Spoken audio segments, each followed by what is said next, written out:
Okay, I cannot for the life of me figure out how to download YouTube videos, but I'm going to go ahead and start just putting out some really weird YouTube videos and just really, really scary. This is a girl, and she claims that she's 18, but she sounds so much younger than that. And her name is Schafer, and this appears to be on the night of the shooting. We're going to go ahead and go through it, and just what I want to point out to you is a clear contradiction. Just, like, I'm just going to play it. Again, on the suspect, 24-year-old white male in custody. On the phone with us, Lori, a witness, someone in the theater. Hi, Lori, and thank you for taking time. Tell me where you were at the time. I was in theater 8. I was sitting up towards the top on the end. And what did you see and hear? The movie had barely started. We weren't even a half hour into it when it got to a shooting scene in the movie, and at the same time there were the gunshots, the real ones. And so it took people a little while to kind of realize what happened, because it just seemed extra loud. Everyone jumped like you normally would. And then my friend sitting next to me turned towards me, and she got part of a bullet hit her in the mouth. Let me just pause it real quick. Very strange that she says part of a bullet hit her in the mouth. Now, throughout this interview, I want you to notice that the male interviewer, given that if there is a corruption scenario, and when she makes a clear contradiction, I'm just letting you know there is a corruption scenario. But when we get to that point in the video, you'll know that. But this male interviewer always sort of twitches. He twitches whenever something goes wrong. Right here, he just, when she said part of a bullet, you hear him like ruffle his paper. It's worth noting. I'm just going to back it up and let you hear that real quick. And the bullet hit her in the mouth, and she was bleeding through the mouth. So she and I ran down the stairs to go to the bathroom, not knowing what had happened, to see what was going on, when a couple other guys from our same theater stopped us from going into the main lobby of the building, saying there was a shooting, and we ran. Okay, very important. She just said that people in the theater actually stopped her from going outside, saying there's a shooting, and now she's about to say she's going to run out the back exit door. Out to the emergency exit doors that lead outside, when we barely got out there, and a whole bunch of other people started running and screaming that way, coming from the other theater. And okay, really important. She says that way, coming from the other theater. This is a coach tactic. She's obviously on a phone interview, and what they're doing essentially is they're not confirming or denying essentially where these people are coming from. Because let me tell you, nobody from Theater 9 came out that back door. That's where the perp left, and everyone, according to eyewitness testimony, all came out the front. I'm pretty sure, I've gone through a lot of interviews here. They all came out the front, and it doesn't matter anyway. She's basically trying, this is a pitch story. They're trying to show that all this blood in the back of the scene has to do with people coming out of the theater.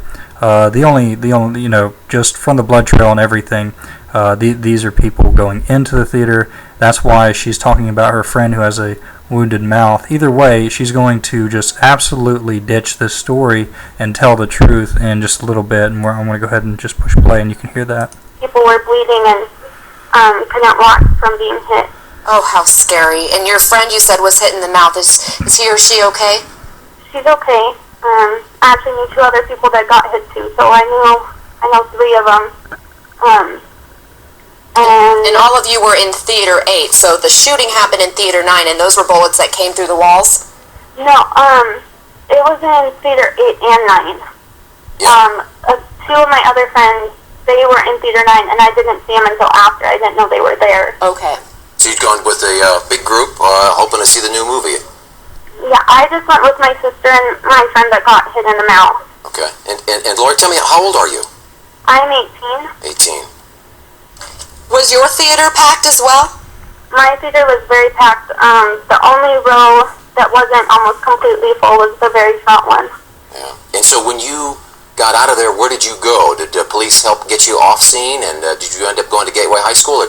This is really important. Now, the dude's about to start asking her, like, once you got out of the theater. She just gave a story of which she was suggesting that, you know, she got out right away. And listen to this. Just get right home. We didn't get to leave until like 3:30. We got some EMTs and people came in to help into our theater, and they came over to me and my friend since she was bleeding. And they rushed us out of the theater first before everyone else in our theater, and they just kept telling us, they were like, go to the next police officer, go to the police officer over there, and each police officer just kept sending us in. Alright. First, I just want to note, and it's not funny at all, this is absolutely terrible. I don't know what's going on to make this girl lie like that, but did you hear this anchorman throw his pen down? He even gave like a noise with his mouth, like she's blowing it. And the thing is that she just said they didn't leave till 3:30. Now I'm going to give her that they didn't leave the entire scene till 3:30. But then she starts saying that they were in the theater. EMTs were in the theater, other cops, and they were being sent to this cop, this and that cop, telling them stories. Just really, really odd cover-up like stuff.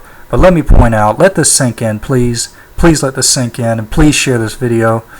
Okay? Yeah, I am desperate, okay? Because this girl is probably in danger at this point. I mean, I don't know what's going down in that county, but what caused her to lie like that? Why was she telling a story which was an attempt to corroborate all the blood in the back of the theater by saying people were coming out of the theater in the back, and lo and behold, this girl changes the story, and she actually says the word actually. Actually, we didn't really get out until 3:30. The EMTs, what did she say? Something like they let her out last, so they let her out first before everyone else, or something like that. Let me say something.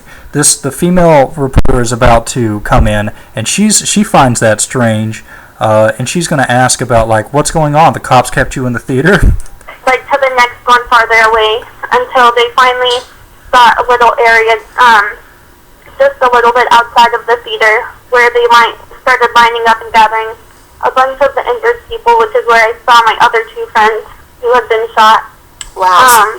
So police actually stopped you in the theater, and that's where they began organizing all of you who had witnessed the shooting, who were injured in the shooting, and started asking questions? Yeah, the second we were out of our individual theater, like someone came in there and said, these two need to come with us first, talking about me and my friend, because she was injured, and they took the two of us. And then when we left our theater, there were a whole bunch of police officers and like SWAT people there with their guns and like gas masks on, starting to look for everything and getting. Okay, I just want to point out that she began backtracking, realizing that she was screwing up. This is very frightening that she knows enough to do that, and the fact that now, let me just say, part of the plan, part of this cover-up, to cover up the fact that there's a dropped AR-15, that there's this riot shield back there, that there's a gas mask which is completely out of place, and a knife, and the rest of this blood, is to say that SWAT arrived. And as we know from Denver Post articles, SWAT wasn't needed. Patrol officers actually came in and arrested the suspect within around 5 minutes, 5 to 7 minutes. I don't remember the exact time frame, but it's like that. Okay, so Denver Post actually said that. Okay, but this is apparently later, so yeah, SWAT might have appeared on scene, but she's talking about 3 a.m. here, and let me say that regardless, we just showed that this is a fraudulent interview, okay, and she's talking about SWAT being on the scene. I'm not sure that SWAT was ever on the scene. to be honest with you. I don't know how many of the interviews that we're going to find out of this situation, just from what this implies, is actually true. Okay, so the girl starts with, me and my friend, we went out back and we saw people bloody coming out of the theater, to actually we stayed in the theater, and then my friend was helped by some EMTs, and then they kept sending us to different cops telling us a story, and then they let us out, and we kind of stood outside. She's ebbing back on,